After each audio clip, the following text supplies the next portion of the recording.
Right, we're back. It's breezy. In fact, it's very breezy. The wind is coming from over there. Not ideal day to be in the bees by any means. It's not an ideal for standing underneath the elderly oak tree, but Stuart went through this one the other day and could not find the queen. It's a rare occurrence, but it does happen. So he's back today because they had cells that were about to be sealed, and they will swarm. They haven't swarmed, so that's good. So it's today or the weather's changing. It's just not going to happen. So he's going to carefully look for the queen. In all probability, the queen is one of those ones that runs around on the box. If he doesn't manage to find the queen today, we're going to do something we never do, which is a demaree, so that we will split the bees and leave them both in the same position. So we'll see how this goes. If he can't find her fairly quickly, because it's not the weather to have them open, it's gone a lot cooler, then we'll try plan 2. So he's looking. These are buckfast type bees. She should be a great big barrage balloon. She should not be difficult to see. We've got the box down here to put her in. There's one of the two charged queen cells on the end there. Move around a little bit. I'll have to go round several hives, but I will move round.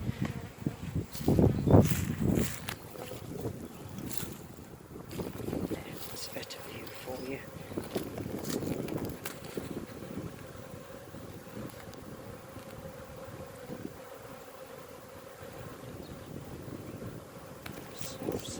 Sealed queen cell. With a hole in the side. Just about sealed, not quite sealed. So we will of course be knocking these down to 2. Ideally it should be 1. Once we've found the queen, and we'll have to come back because, well, it depends if there's any eggs there. If there's no eggs, then we won't have to come back and knock down further queen cells. But if there's eggs there, they'll just build new ones. They are flying, the bees, but not a lot, as you can see. This wind would be hard work for them.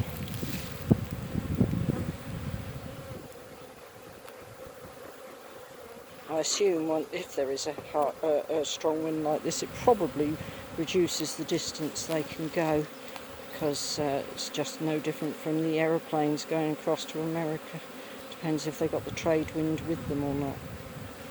That's the cone, and there's another charged queen cell, which I've just bent the end of. It doesn't matter, they will be being destroyed.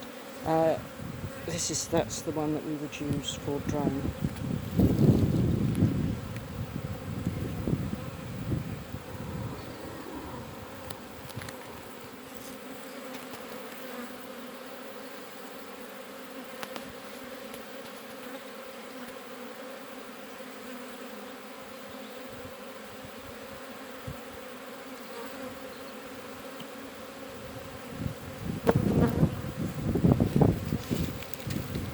Because if they swarmed today, they usually swarm in the afternoon, so they could still swarm today.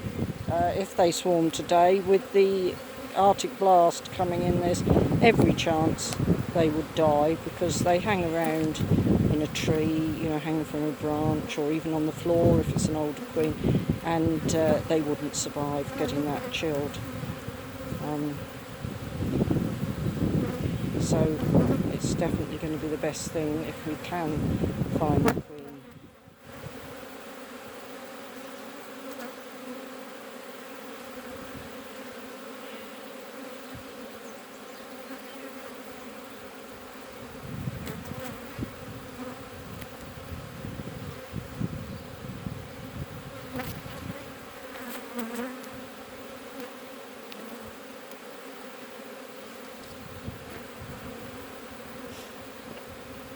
He's keeping the smoke to the barest minimum because he doesn't want the queen to be scuttling about too much. She's going to be thin because they will have not fed her in order to get her thin so she can fly. She's normally too fat to fly when she's in full lay, but if they reduce her rations and thin her down, then she'll stop laying and be thin enough to fly. Older queens often don't fly very far. There's no eggs, so that's shows that she's ready to go.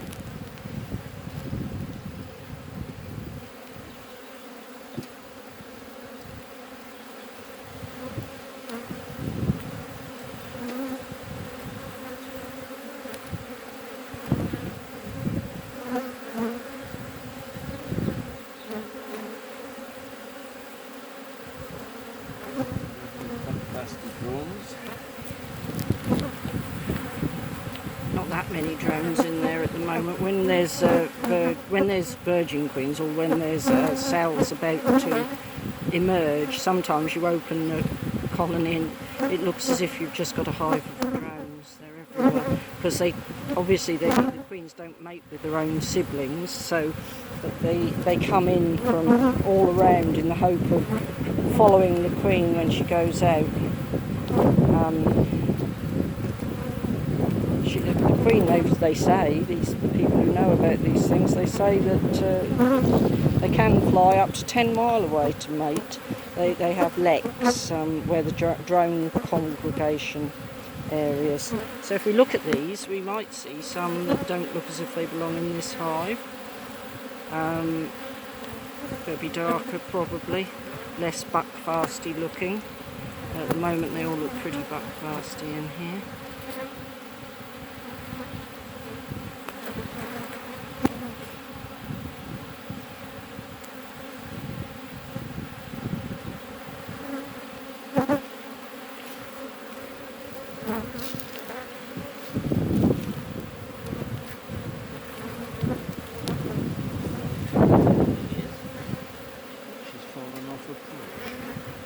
Well, that's the other explanation, is they were about to swarm and the queen has fallen off of her perch.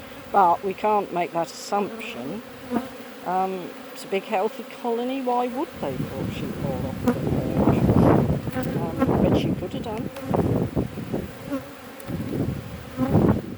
Sometimes you keep a colony for several years with the same queen and you never see her. She's just a queen who goes, right, that's it, I'm not staying on the frames, I'm off somewhere where these humans don't interfere.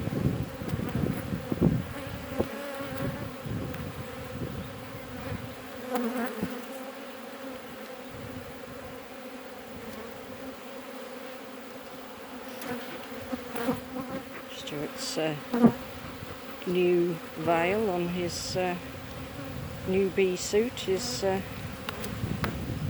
got very good visibility, these new veils have. I've heard that they're Kevlar, which sounds fabulous. Short of stabbing it with a knife, I don't know how strong they are, but it gives you some hope that they may be strong.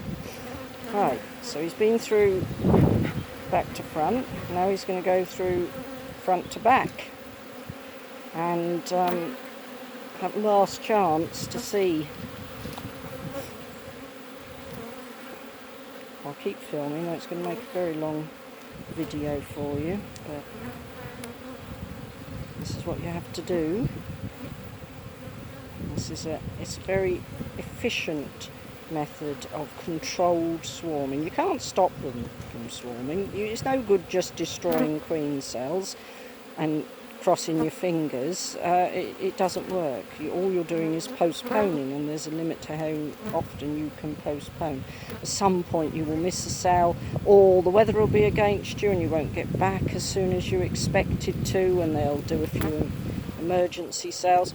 And we work on the principle that the bees actually know what they should be doing, and because we want big honey crops, what we're trying to do is keep as many bees as possible. There's not dozens of cells in here, In fact, how many are there, would you say, Stuart?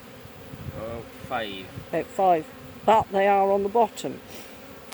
So, you know, in a different colony, you might say these are supersedure cells, which would explain why there is no queen. Buckfasts tend not to. Exactly, as Stuart's just said, buckfasts tend not to do lots and lots of cells. Supersedure, it might only be 1. And swarming, well, half a dozen, they think that's enough. But if they all come out and 1 stays in the hive, already half of them will have gone off with the queen, and then there'll be 6 more, each of whom will take increasingly small numbers with them, and a few will stay in the hive. So if you just let them get on with it, you go from what you've got here, which is a nice big lot of bees, to nothing, you know, just a couple of frames really, and that will be your hope of a honey crop gone in this. So by controlling the swarming, we can still get a honey crop and still let the bees do what is natural to them, which is breed. I think the queen goes, right, that wasn't quite what I expected, but I have swarmed when we take her away.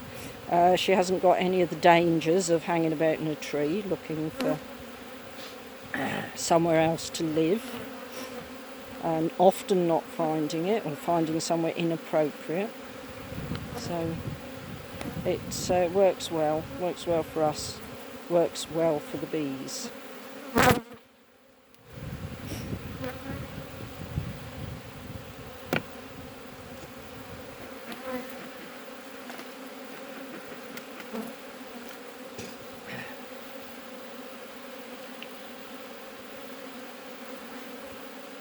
Right, that's a precious sealed cell, which is on the face.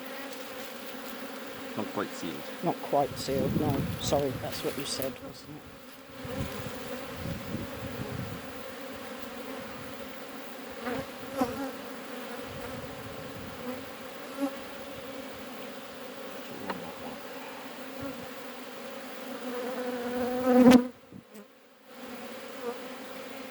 And that's the second sealed cell. Not quite again. Again, not quite sealed.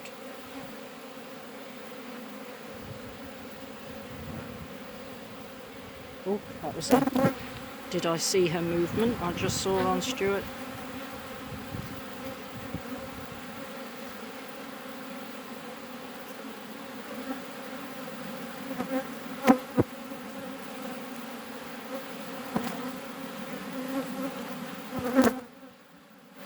This is why we mark them when we do see them, is it does make this less of a task next time.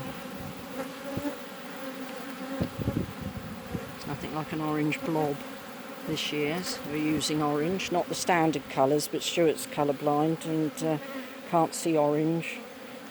Can't see red on the bees at all. I'll go, look, there she is, a red blob, and he can't see the red blob. Not very good on blue or green either, so the colours, despite the fact that I'm sure they were devised by a man, are not very good for colourblind men.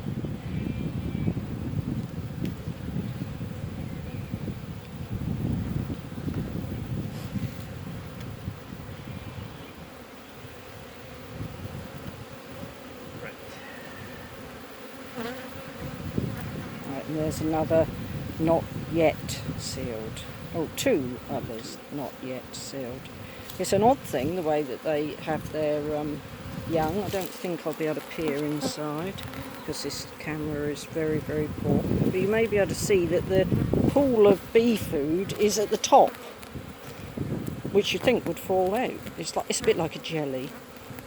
And the grub floats on the top of a pool of jelly, which is why you have to be careful with queen cells in these early stages, because if you jerk them, you'll knock the grub off. What are you doing, Stuart?